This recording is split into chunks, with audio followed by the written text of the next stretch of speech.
الحمد لله الحمد لله وكفى وسلام على عباده الذين اصطفى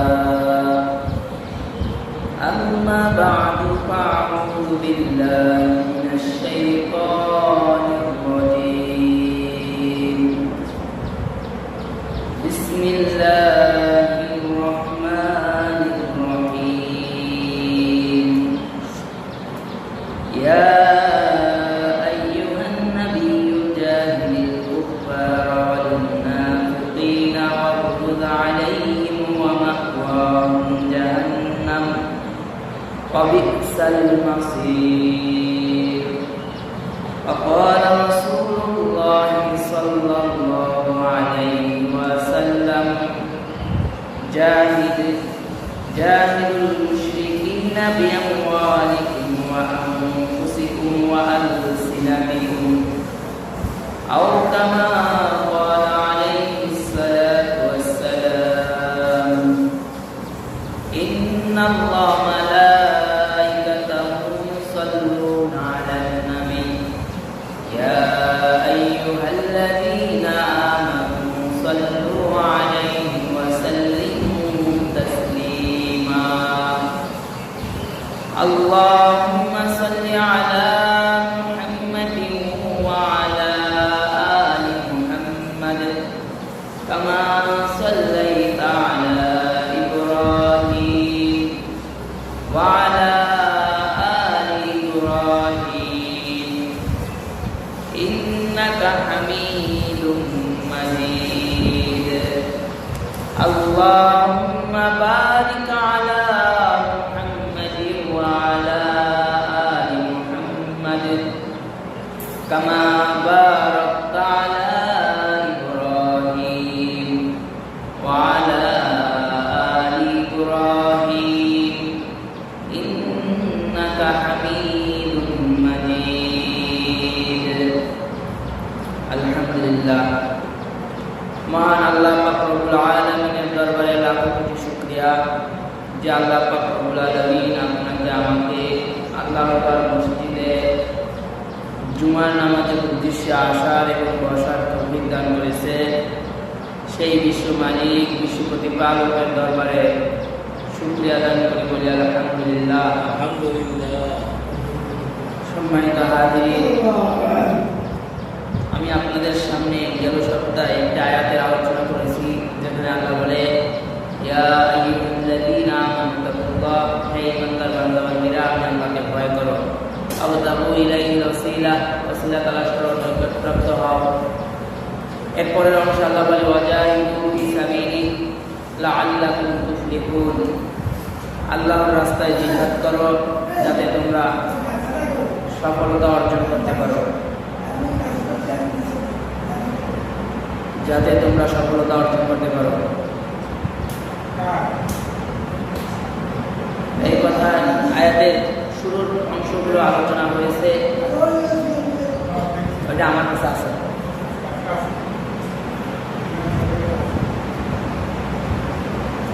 ওয়াজাহিদু ফি সাবিলিহি লাআল্লাকুম তুফলিহুন, এই অংশে আল্লাহ বলে তোমরা আল্লাহর রাস্তায় জিহাদ করো যাতে তোমরা সফল হতে পারো। আসলে দুনিয়ায় আমরা যে আসছি, আমরা সকলেই সফলতা তালাশ করি।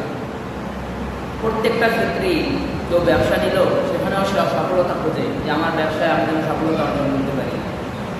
কেউ কৃষকের কাজ করলো, সেও সফলতা তালাশ করে খোঁজে যে আমি যেন আমার এই কৃষিকাজে সফলতা অর্জন করতে পারি।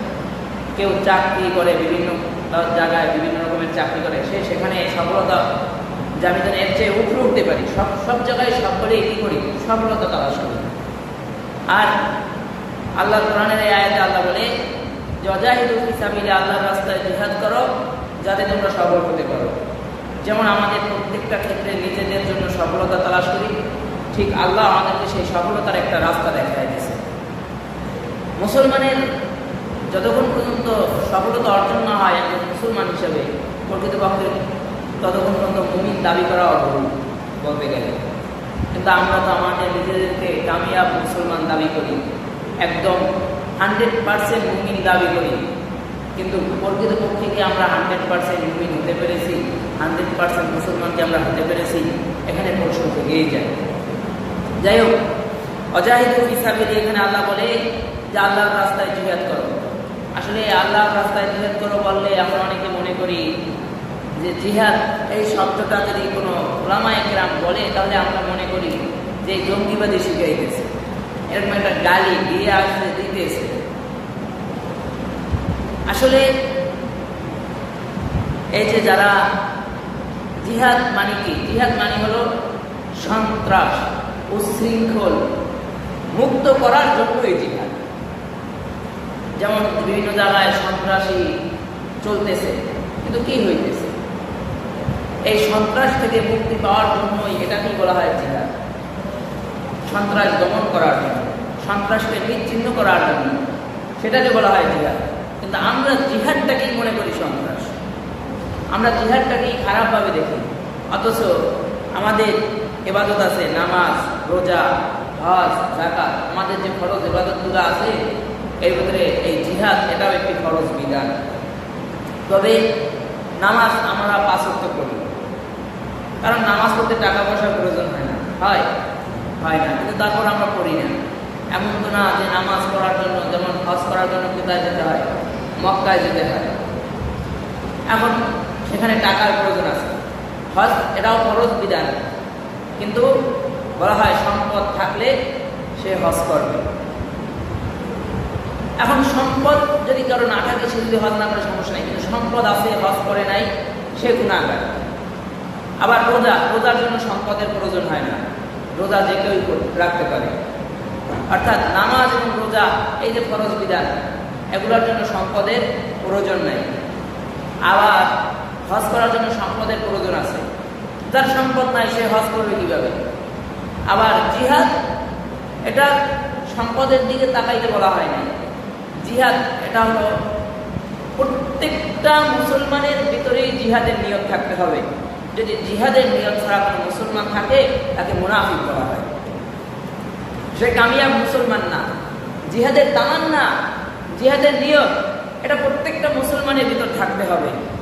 যদি কোনো মুসলমানের ভিতর জিহাদের তামান্না না থাকে, জিহাদের নিয়ত না থাকে যে আমি আল্লাহর রাস্তায় জিহাদ মানে শহীদ হব, এই নিয়ত যদি না থাকে সে প্রকৃতপক্ষে মুসলমান না, সে একটা মুনাফিক। যে মুসলমানকে এই জিহাদ এটা ফরজ বিধান, এটাকে যে মুসলমানরা জঙ্গিতে রূপ দিছে, সন্ত্রাসের রূপ দিছে, এরা কোরআনকে অস্বীকার করেছে। কারণ কোরআনের ভিতরেই আছে জিহাদ। এই যে ওয়াজাহিদু ফি সাবিলি আমি আপনাদের সামনে পাঠ করেছি, এটা কোরআনের আয়াত, এটা তো আমার কথা না। আবার যারা জিহাদকে জঙ্গি সন্ত্রাস বলে, তারা স্বয়ং নবী মুহাম্মদুর রাসূলুল্লাহ সাল্লাল্লাহু আলাইহি ওয়াসাল্লামকেও গালি দিল। ডাইরেক্ট দেয় নাই যে নবীর নাম নিয়ে গালি দিয়েছি, কিন্তু যিনি এই জিহাদের কথা বলছে তাকে গালি দিয়েছে। আরে সে কোথায় পেল? সে তো নবীর সিরাত থেকেই পেয়েছে, সে তো কোরআন থেকেই পেয়েছে। কারণ আমার নবী, আপনার নবী বলা হয় 80 থেকে 100টা যুদ্ধের নির্দেশনা তিনি নিজে দিয়েছে, বা আবার কেউ অধিকও বলে, আবার কেউ আরো কমও বলে, মানে এক একটা বর্ণনা এক এক রকমের। আর সরাসরি নিজে 27টা যুদ্ধে অংশগ্রহণ করেছে, তার ভিতরে 9টি যুদ্ধ নিজে মানে যুদ্ধ করেছে। তো আমার নবী নিজেই যুদ্ধ করেছে। আবার আমরা এটাও জানি যে আমাদের নবীর ডাক মোবারক শহীদ হয়েছে, এটা আমরা জানি না? তাহলে আমাদের নবীর জন্য জিহাদ করার কি প্রয়োজন ছিল? আমার নবী যদি দোয়া করত যে আল্লাহ আমি জিহাদ করতে পারবো না, আপনি আমার এটা দিবেন, আল্লাহ কি না দিত? অবশ্যই আল্লাহ দিত, কারণ আমার নবী যেটা চাইছে সেটাই পাইছে। কারণ বলা হয় জায়গাটার নাম খেলে আসতে না, যখন ওইখানে তায়েফের ময়দানে আল্লাহ রাসূলকে অপমান করা হলো, আল্লাহ রাসূলকে নির্যাতিত করা হলো, তখন আসে ঘোষণা দেয় নাই, ফেরেশতা জিবরাইল আলাইহিস সালাম বলে নাই যে আপনি একবার বলে তাহলে গোটা তায়েফের ময়দান মাটির নিচে চলে যাবে, কিন্তু আল্লাহ রাসূল বলে নাই। আল্লাহ রাসূল বলছে থাক, ওরা ঈমান গ্রহণ না করলে কি হয়েছে, ওদের পরে তারা অবশ্যই ঈমান গ্রহণ করবে। এজন্য জিহাদ এটা ফরজ বিধান, এটাকে যে আমরা বর্তমানে গালি দেই, এটাকে গালি দেওয়া যাবে না। বলা হয়। আবার এটা এরকম না যে জিহাদ করা যায়, তার মানে আপনার আমার যে মারামারি, এই মারামারি এই জিহাদ এক না। এটার জন্য একজন মুরব্বী দরকার হবে, একজন আমির দরকার হবে।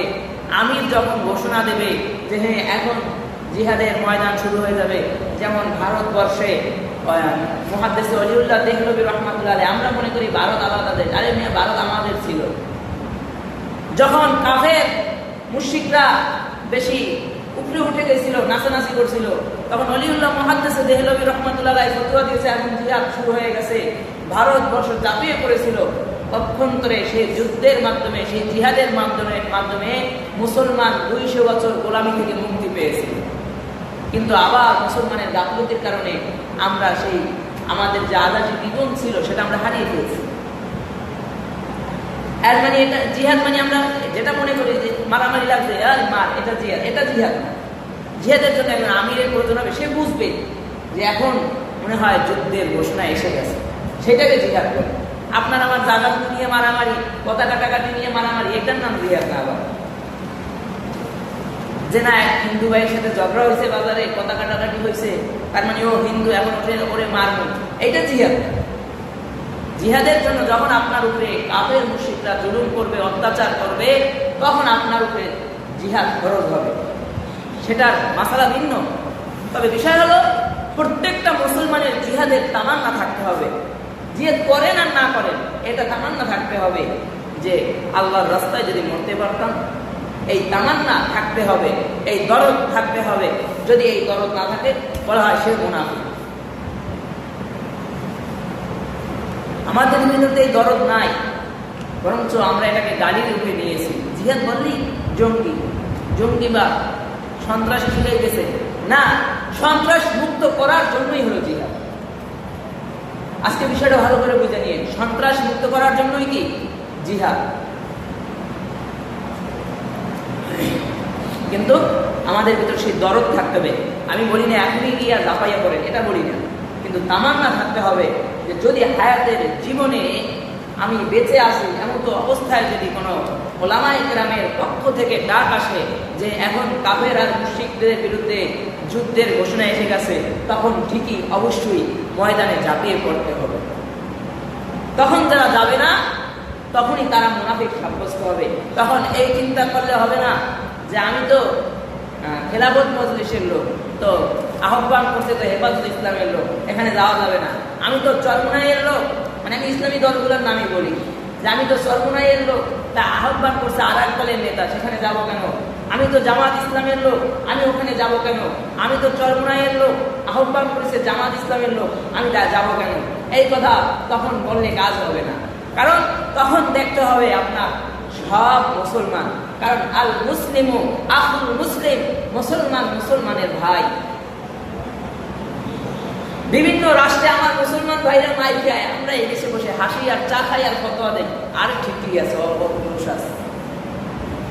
অথচ বলা হয় তোমার মুসলমান ভাই। এটা আল্লাহ রাসূলের হাদিস।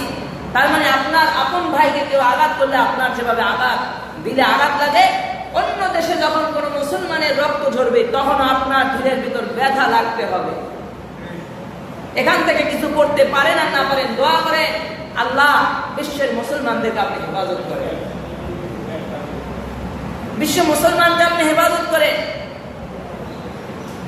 বলে এক সাহাবী যুদ্ধে তরবারি নিয়ে যুদ্ধে গেছে, ফিরতে রাত হয়ে গেছে। কাফেরদেরকে বলে, কাফেররা কোনো সময় মুসলমানদের ভালো চায় না, বলে ভাই রাত হয়ে গেছে, আমরা কোথায় রাত্রি যাপন করবো? এখন তো আর যুদ্ধের সময় না, যুদ্ধের সময় তো দিনে। কাফের মুশরিক তো শয়তানি মুক্তি না, সাহাবাদেরকে দেখাই দিচ্ছে জঙ্গলের পথ, যেই জঙ্গলের ভিতর বাঘ সিংহ আছে, হিংস্র প্রাণী আছে, সেই জঙ্গলের পথ দেখাই দিচ্ছে।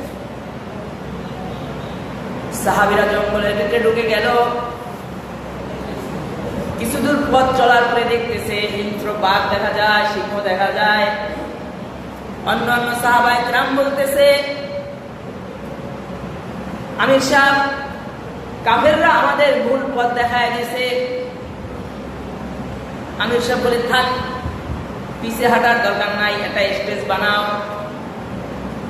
সাহাবীরা ভাবছে স্টেজ বানায় আমাদের জন্য ভাষণ দিবে। স্টেজ বানানো তৈরি হয়ে গেলে সাহাবী উপর থেকে স্টেজে উঠে বলতেছে, এ বনের জন্তু যারা আসো, বাঘ সিংহ যারা আসো, কান খুলে শোনো, বেশি সময় নাই, আজকে আমরা এখানে থাকবো।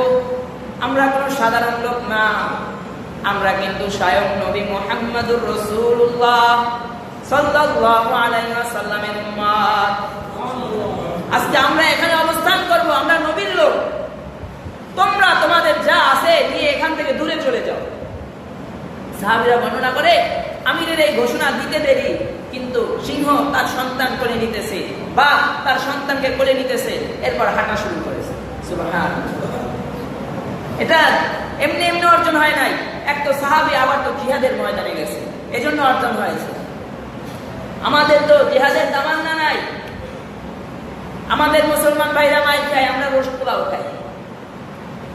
কোন মাঠে যদি ধান লাগানো হয়, মুরব্বীরা উদাহরণ দেয়, কোন মাঠে যদি 10টা গরু থাকে, আর 10টা গরু থাকার পরে মালিক যদি এসে একটা গরুকে লড়ান দেয়, একটা গরুকে কি করছে, লড়ান দিছে বা একটা মাইর দিছে, আর 9টা গরু কি খাড়ায় তামসা দেখে, ওই 9টাও দৌড় দেয়। ওই 9টাও কি করে, দৌড় দেয়। কেন দৌড় দেয়? যে ওইটার উপরে মাইর পড়ছে, আমার উপরেও পড়বে। অন্য দেশে মুসলমান মাইর খায়, আমার কি দরকার, আমাদের ভিতরে চিন্তা। কিন্তু না, আমাদেরকে সচেতন থাকতে হবে যে মাইর পড়ার আগে যেন আমরা অ্যাকশন নিতে পারি। দোয়া করতে হবে যেন এমন না হয়। অন্য ভাই মাইর খায়, আমরা কি করব? আমাদের কি করার আছে হুজুর? আমাদের ভিসা নাই, আমাদের টাকা নাই, আমাদের পয়সা নাই। মুসলমান তো অন্য দেশে মাইর খায়, তাতে আমাদের, আপনি বা বলতেছেন, আপনি বা কি করছেন? এই প্রশ্ন তুলে না, দোয়া করেন আল্লাহ সারা বিশ্বের মুসলমানকে হেফাজত করেন। আর এই নিয়ত থাকবে যে যদি এই ময়দানে যাওয়ার সৌভাগ্য হয় তাহলে আমিও যেতাম। এইটা নিয়ত থাকতে হবে। হযরতে হানজালা রাদিয়াল্লাহু তাআলা নাম শুনছেন, নতুন বিবাহ করেছে, স্ত্রীর সাথে বাসরঘর করেছে। আজ প্রথম রাত্রি স্ত্রীর সাথে বাসরঘর করছে। ঘুম থেকে উঠে গোসল করতে চলে গেছে। কাফের মুশরিকরা আওয়াজ দিছে, কুতিলা মুহাম্মদ, মুহাম্মদ দুনিয়ায় নাই, মুহাম্মদ সাল্লাল্লাহু আলাইহি ওয়াসাল্লাম ইন্তেকাল করেছে। এই আওয়াজ হযরত হানজালার কানে চলে গেছে। হানজালা রাদিয়াল্লাহু তাআলা আনহু স্ত্রীকে গিয়া বলতেছে, এই বিবি, যদি দেখা হয় হাসরের ময়দানে, জান্নাতে দেখা হবে, আমার ঘরের গামছা নিয়ে যাও, ঘরের কোণে থাকা তরবারি আমার হাতে দিয়ে দাও। স্ত্রী বলে, স্বামী গোসল করে যান। আরে আমার নবী দুনিয়ায় নাই, আমার নবী ইন্তেকাল করেছে, আমি এখন গোসল করব। আমার নবী শহীদ হয়ে গেছে আর আমি এখন গোসল করব। দাও, তরবারি হাতে দাও। বলা হয় হানজালা রাদিয়াল্লাহু তাআলা আনহু যখন রওনা হয়, নতুন স্ত্রী বলে, স্বামী ভালো মতো আপনাকে দেখি না, একটু এদিকে ফিরবেন, আপনার চেহারাটা একটু দেখি। বলে, না, রাসূলের জন্য যুদ্ধের ময়দানে যাইতেছি, তোমাকে আমি আর দেখবো না, তুমি আর আমাকে দুনিয়ায় দেখতে পারবে কিনা আমি জানি না, কিন্তু এই মুহূর্তে পিছে তাকায় তোমাকে দেখা দেওয়া আমার পক্ষে সম্ভব না। হযরত হানজালা রাদিয়াল্লাহু তাআলা যুদ্ধের ময়দানে চলে গেছে। যুদ্ধ করতে করতে এক পর্যায়ে শহীদ হয়ে গেছে। মুসলমানদের বিজয় হয়ে গেলে যে সমস্ত সাহাবীরা মারা গেছে, সকলের লাশগুলা আল্লাহর রাসূল একত্রিত করতেছে। এই দিক দিয়ে হানজালার স্ত্রী এসে বলতেছে, আল্লাহর রাসূল, শহীদদের লাশ তো গোসল দেন না, কিন্তু হানজালার লাশটাকে গোসল দিয়ে। আল্লাহর রাসূল বলে, এই মহিলা, তুমি কি জানো না শহীদদের গোসল হয় না? শহীদরা যেভাবে মারা যায় সেভাবেই আল্লাহর সামনে দাঁড়ায়, রক্ত মাখা অবস্থায় আল্লাহর সামনে দাঁড়াবে। হানজালা রাদিয়াল্লাহু তাআলা ওগো আল্লাহর নবী, হানজালা রাদিয়াল্লাহু তাআলা রাতে বাসর করে এসেছে, গোসল করতে গিয়ে আসলে আপনি মারা গেছেন, আর তাড়াতাড়ি চলে আসছে, আর গোসল করে নাই। বলা হয় আল্লাহর রাসূল গোসল করাবে এমন পরিস্থিতি নিলে ফেরেশতা জিবরাইল এসে কানে কানে বলতেছে গোসল দেওয়ার প্রয়োজন নাই, হানজালার গোসল হয়ে গেছে।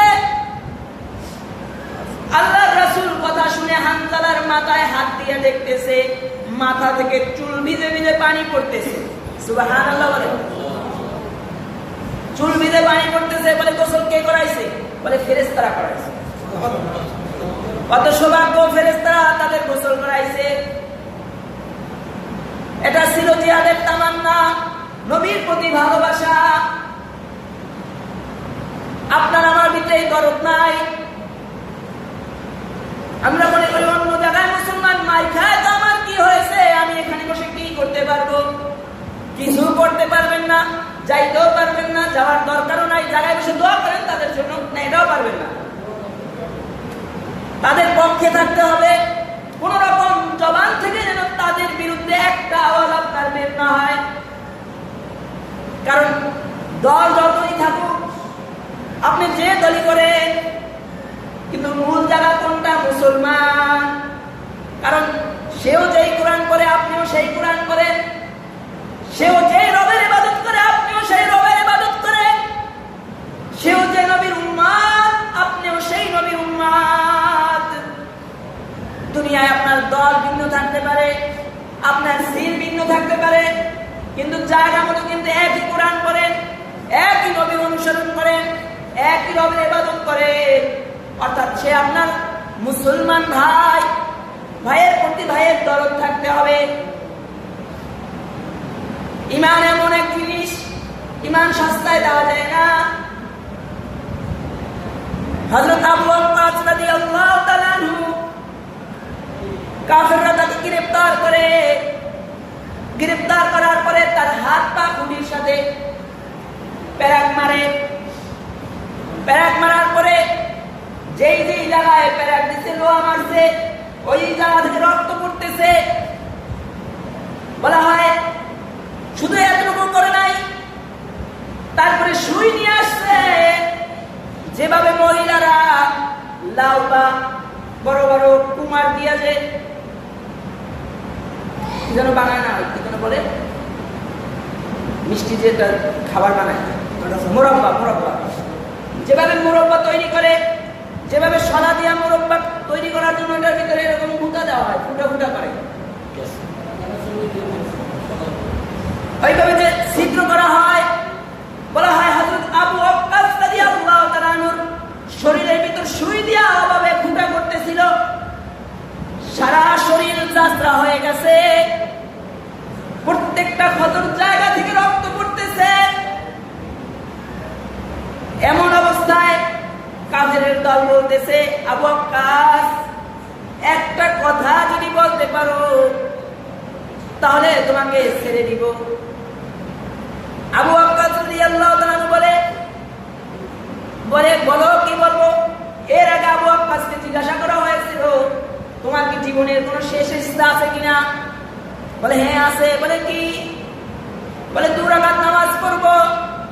এটা যদি কোনো মুসলমানকে কাফের আর মুশরিকরা বলে তোর শেষ ইচ্ছা কি, তখন মুসলমান বলবে 2 রাকাত নামাজ পড়বো, কারণ এটা আবু ওয়াক্কাস রাদিয়াল্লাহু তাআলা আনহুর সুন্নাত। নামাজে যখন দাঁড়াইছে তার নামাজ পড়তে খুব ভালো লাগতেছিল, কিন্তু তার কোনো সংক্ষেপ সময়ের ভিতর নামাজ শেষ করে দিছে। কাফেররা বলে, আবু ওয়াক্কাস নামাজ শুরু করলি কেন?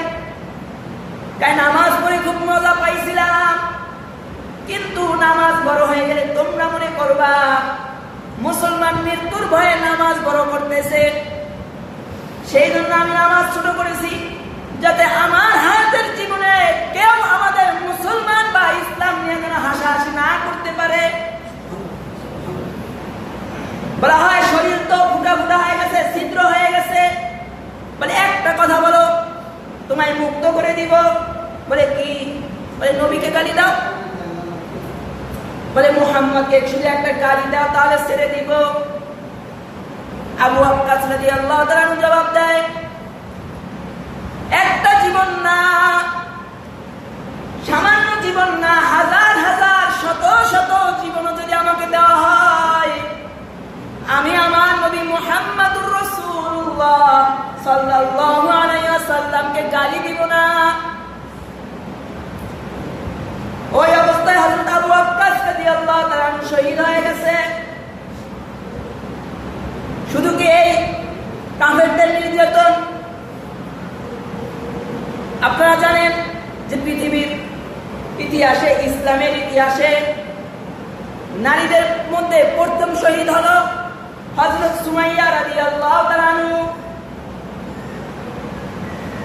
হযরত সুমাইয়া রাদিয়াল্লাহু তাআলা আনহুর সন্তানের নাম হযরত আম্মার রাদিয়াল্লাহু তাআলা আনহু। মা সন্তান হেঁটে যাইতেছে, আবু জাহেলের সামনে পড়ে গেছে। আবু জাহেলের সামনে পড়ে গেলে আবু জাহেল দুজনকে আটক করলো, মা এবং সন্তানকে, এবং দুইটা খুঁটি নিল। একটা খুঁটির ভিতর হযরত আম্মার রাদিয়াল্লাহু তাআলা আনহুকে বাঁধলো, এবং আরেকটা খুঁটিতে তার মা হযরত সুমাইয়া রাদিয়াল্লাহু তাআলা আনহুকে বাঁধলো। এবার বেঁধে বলতেছে, আম্মার ঈমান ছেড়ে দাও। আম্মার বলে, না, ঈমান ছাড়বো না। সুমাইয়াকে বলে, ঈমান ছাড়ো, বলে না, ছাড়বো না।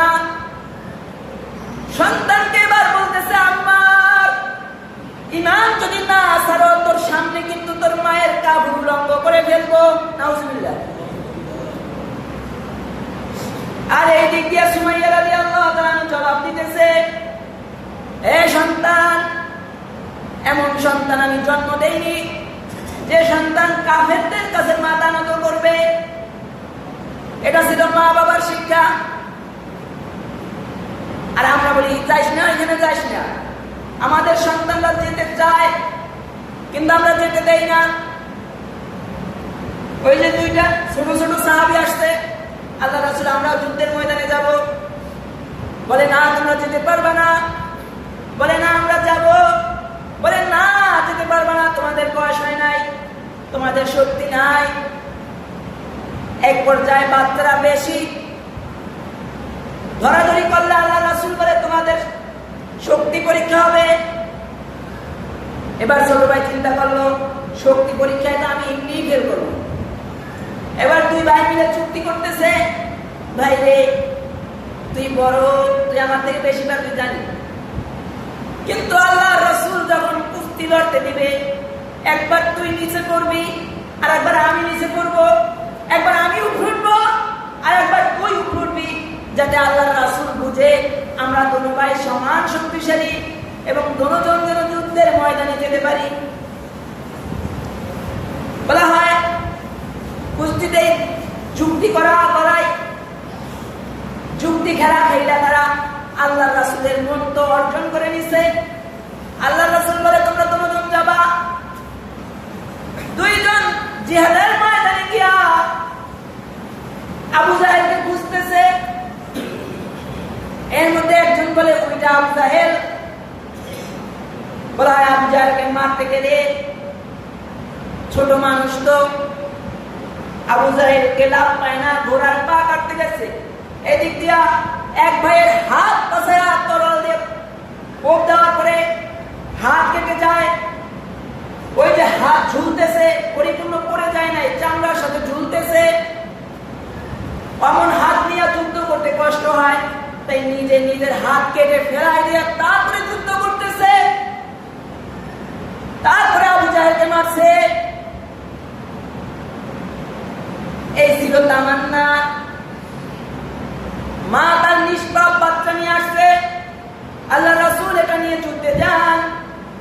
জানি আমার বাচ্চা কোনো কাজে আসবে না, কিন্তু কাফেররা যখন তীর নিক্ষেপ করবে, আমার বাচ্চাটা আপনার বুকের সামনে পেতে দিয়া, আমার নিষ্পাপ বাচ্চা দিয়া আপনি আপনার তীরগুলা ভিড়াবেন।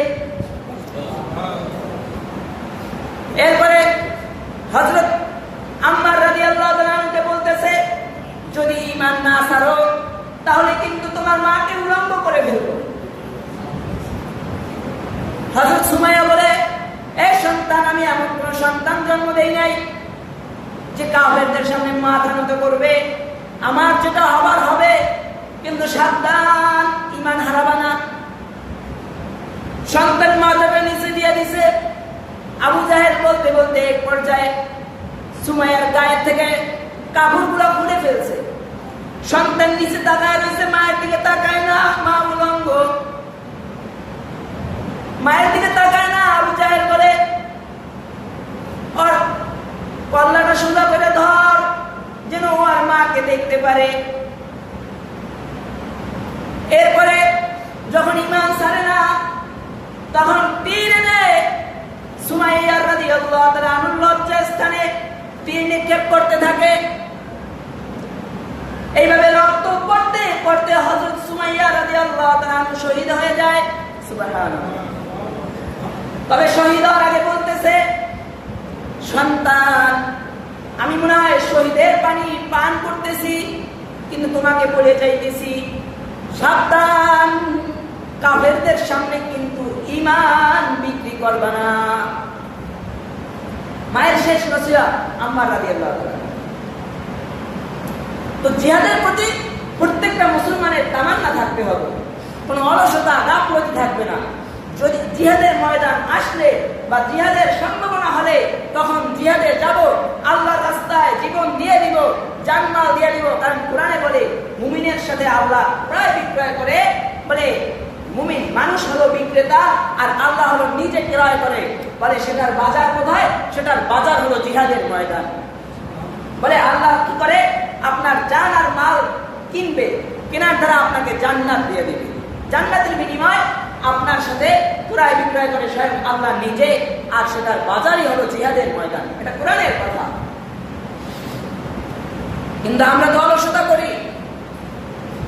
তাবুকের যুদ্ধের সময় হযরত কাব ইবনে মালিক রাদিয়াল্লাহু তাআলা রাসূলের একজন প্রসিদ্ধ সাহাবী, একদম প্রসিদ্ধ সাহাবী। এমন একটা মৌসুম যখন খেজুর গাছের নতুন ফল ধরছে। কাব ইবনে মালিক রাদিয়াল্লাহু তাআলা নিজে ঘটনা বর্ণনা করে যে আল্লাহর রাসূল ঘোষণা দিলে, সাহাবা একরাম, তোমরা এখানে কিছু মাল জিনিস দাও, যুদ্ধে যেতে হবে।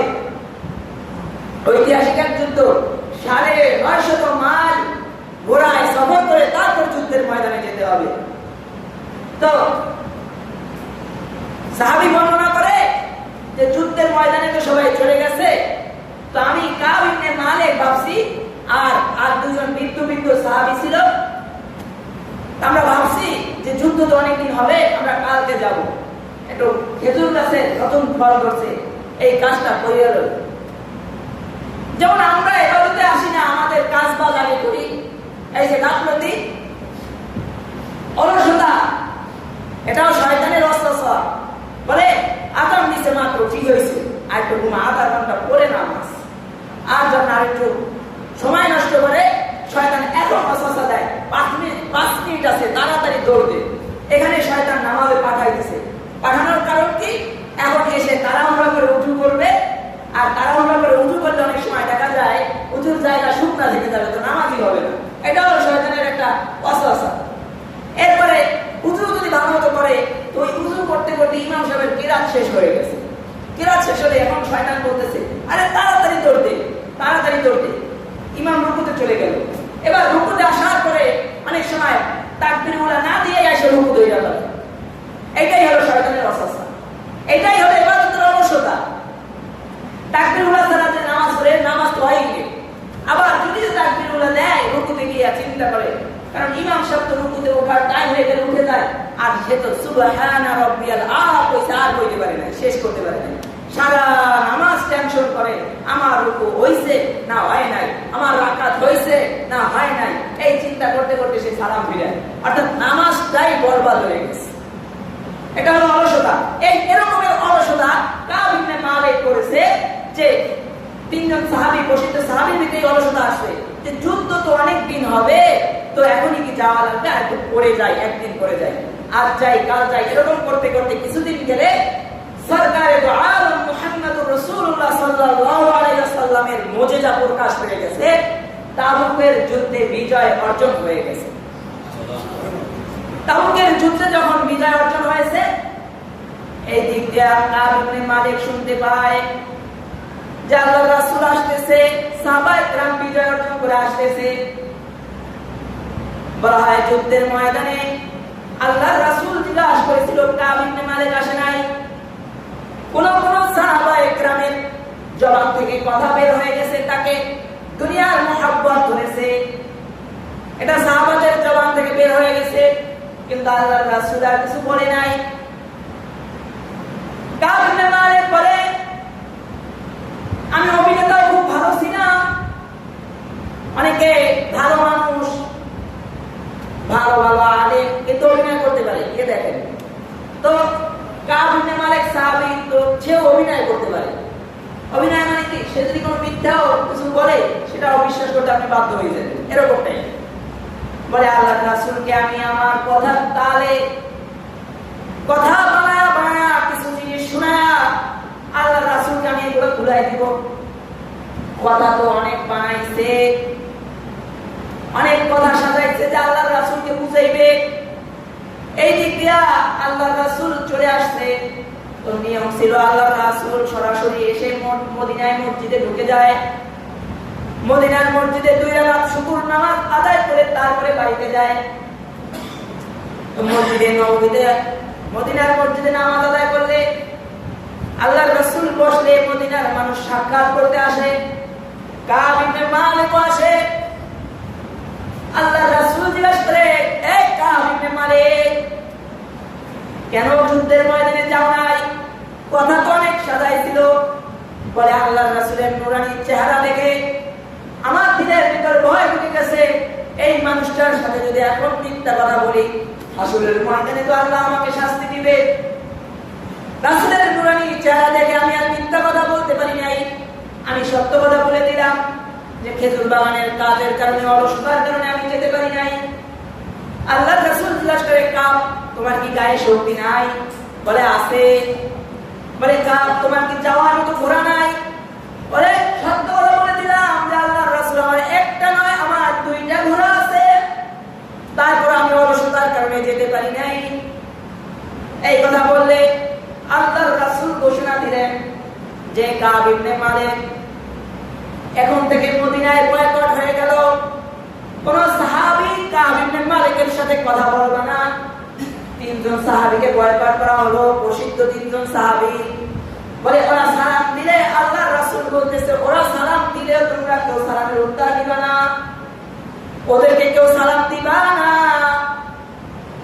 3 জন সাহাবী মদিনায় হাঁটে, কেউ সালাম দেয় না, কথা বলে না, রাসূল তাদের দিকে ফিরা তাকায় না। 2 জন তো চোখ শরমে, লজ্জা শরমে ঘরের দরজা আটকায় দিয়ে তারপরে আল্লাহর কাছে কান্নাকাটি শুরু করে দিচ্ছে। আর কাব ইবনে মালিক বর্ণনা করে ওরা 2 জন তো মসজিদে আসা বাদ দিয়ে দিচ্ছে শরমের কারণে, কিন্তু আমিও বাদ দিব, কিন্তু আমার যখন আযান হয়ে যায় নবীর চেহারা দেখতে আমার কাছে বড় ভালো লাগে। আমি চিন্তা করি আল্লাহর রাসূল আমার দিকে না তাকাত তো কি হয়েছে, আমি তো নবীর চেহারা দেখতে পারবো, নবী দেখার এক প্রেম। এই জন্যই তো আবু বকর রাদিয়াল্লাহু তাআলা সবচেয়ে পছন্দের কাজ ছিল আল্লাহর রাসূলের চেহারাটা তাকায় তাকায় দেখা। কেউ কেউ তো বলে উদান্ত অবস্থায় রাসূলের কাছে গেছে, বলে খাবি না, বলে না রাসূলের চেহারা দেখে পেট ভরে গেছে। সুবহানাল্লাহ। তো কাব ইবনে মালিকের ভিতরে নবী প্রেম ছিল, তার নবী প্রেম তাকে তাকায় তাকায় মসজিদে নিয়ে যায়, সালাম দেয়, কথা বলে না, কেউ তাদের কাছে মাল জিনিস বিক্রি করে না, ক্রয় বিক্রয় করে না। সোজাবাদা 3 জন সাহাবী পুরো বয়কট। এইভাবে 40 দিন সময় পার হয়ে গেলে আল্লাহর রাসূল বলে, হে কাব তোমার স্ত্রী কি তোমার ঘরে? বলে হ্যাঁ আমার স্ত্রী আমার ঘরে। বলে স্ত্রীকে বাবার বাড়ি পাঠিয়ে দাও। কাব ইবনে মালিক জিজ্ঞাসা করে, আল্লাহর রাসূল তালাক দিয়া পাঠাবো না এমনি পাঠাবো? বলে তালাক দেওয়ার প্রয়োজন নাই, তোমার স্ত্রীকে বাবার বাড়ি পাঠিয়ে দাও। যতদিন পর্যন্ত ঘোষণা না আসবে ততদিন পর্যন্ত স্ত্রীকেও আনতে পারবে না। মদিনার শহরে কেউ তাদের সাথে কথা বলে না, একমাত্র স্ত্রীর সাথে কথা বলতো। এই স্ত্রীকেও আজকে বাবার বাড়িতে পাঠিয়ে দেওয়া লাগতেছে। কাব ইবনে মালিক কান্না করতেছে, কাব ইবনে মালিক বলে, আমার ভিতর সবথেকে ভয় কাজ করছে, হায় রে এই বয়কট অবস্থায় যদি আমি মারা যাই, কে আমার গোসল দিবে, কে জানবে যে কাব ইবনে মালিক মারা গেছে? কারণ ঘরের স্ত্রীও নাই যে খবর পৌঁছাবে কাব ইবনে মালিক মারা গেছে।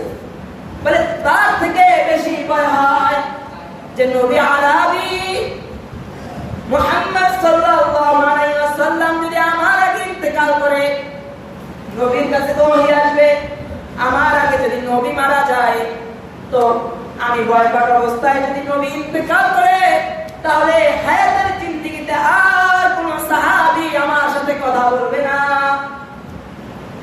এই বলে মালিক, কাব ইবনে মালিকের কান্না আরো বেড়ে গেল। সবচেয়ে ওই ভয় করে কাঁদতেছে, এই বয়কট যদি থাকে তাহলে হাসরের ময়দানেও তার জবাব দিতে হবে। 50 দিনের মাথায় আল্লাহর রাসূল ঘোষণা দিলেন ফজরের নামাজের পরে যে যাও তাদের 3 জনকে ডেকে নিয়ে আসো, তাদের তওবা আসেন আল্লাহ নিজে কবুল করেছে, তাদেরকে আল্লাহ নিজে মাফ করেছে। এরপরে আল্লাহর রাসূল এসে তাদেরকে বললেন, যার কোন সময় কিন্তু ইবাদতে গাফলতি করিও না। এই যে 50 দিন বয়কট ছিল সাহাবী, এই যে আপনাদেরকে ইহুদি নাসারাদের যত প্রোডাক্ট আছে এগুলা উলামায়ে কেরাম আপনাদেরকে ক্রয় করতে নিষেধ করে, কিন্তু মনে করেন না কিনলে কি বহুকে তো কিনে। আরে মিয়া, আল্লাহর রাসূল তো একজন প্রসিদ্ধ সাহাবীকে বয়কট করেছে, আর পুরা সাহাবায়ে কেরাম মদিনা শহরে তাদেরকে বয়কট করেছে। যখন উম্মতের উলামায়ে কেরাম আপনাদেরকে ইসরায়েলি পণ্য ক্রয় করতে নিষেধ করে, তখন মনে করেন কি হয়েছে, এটা কিনলে কি আর হবে। কিন্তু যখন ওটা ক্রয় নিষিদ্ধ করতে উলামায়ে কেরাম করছে, তখনই আপনাদের এটা বোঝা উচিত ছিল। এই যে সাহাবী অলসতার কারণে 50 দিন বয়কট ছিল, কি বলা হয়, কি গাফলতি ছিল, শুধু সেটা একজন প্রসিদ্ধ সাহাবী বলা হয় শুধু গাফলতি করেছে যে জিহাদের ময়দানে আজকে যাব না, কালকে যাব, কালকে যাব না, এরকম করতে করতে বিজয় অর্জন হয়েছে, যেতে পারে নাই। আর এই যে যেতে পারে নাই, গাফলতি করেছে, এই জন্য স্বয়ং নবী নিজেও তাদের দিকে মুখ ফিরায় নাই। এবার তার উপর তো তখন তো আল্লাহ রাসূল ছিল, একবার চিন্তা করে, তখন আল্লাহ রাসূল ছিল আর ওহী আসছে, তাদেরকে ক্ষমা করে দেওয়া হয়েছে। আপনার আমার ইবাদতের গাফলতির কারণে, আপনার আমার অপব্যবহারের কারণে যদি আমাদেরকেও আল্লাহ মাফ না করে, আপনি আমি কি এরকম ওহীর আয়াত পাবো তা আমাদেরকে ক্ষমার ঘোষণা করা হয়েছে? অর্থাৎ জিহাদের কথা বললে জঙ্গিবাদী শিখায়, এটা মনে করিয়েন না। প্রত্যেকটা মুসলমানের দিলের ভিতর তামান্না থাকতে হবে, যখন আল্লাহর রাস্তায় আমাদেরকে জিহাদের জন্য ডাক দিবে, তখন আমরা আল্লাহর রাস্তায় যাব। এই তামান্না যে মুসলমানের ভিতর না থাকবে, সে মুনাফিক। আর একজন শহীদের মর্যাদা কি? একজন শহীদের মর্যাদা হলো হাসরের ময়দানে 70 জনকে সুপারিশ করে জান্নাতে নিয়ে যেতে পারবে। এবং একজন শহীদের মর্যাদা হলো আল্লাহ রাসূল বলে যে তাদেরকে মৃত্যু বলবো না, বরং তারা জীবিত রিজিক প্রাপ্ত আল্লাহর কাছে আছে, তাদেরকে মৃত্যু বলতেও নিষেধ করছে। এবং বলা হয় শহীদের সকল গুনাহ ক্ষমা করে দেওয়া হয়, শুধু ঋণ ব্যতীত। আরো কাছ থেকে টাকা পয়সা ধার নিয়েছে, এটা পরিশোধ করে নাই, এই ঋণগ্রস্ত মানে ঋণ বাদে যত গুনাহ আছে সকল গুনাহ আল্লাহ ক্ষমা করে দেয়। অর্থাৎ আমাদের তামান্না থাকতে হবে। তবে এটা এই নয় যে যখন খুশি তাকে, কোনো ইহুদি পাইলাম, হিন্দু পাইলাম, তাকে মারলাম, এটা জিহাদ না। জিহাদ হলো কোনো মুরব্বীর কাছ থেকে যখন ঘোষণা আসবে, সেটা হলো আমিরের মাধ্যমে ঘোষণা হবে, সেটার নাম হলো জিহাদ। যে কথাগুলো বলছি, কথাগুলোর উপরে আল্লাহ তাআলা আমাদেরকে আমল করার তৌফিক দান করুন। আমিন। আলহামদুলিল্লাহি রাব্বিল আলামিন।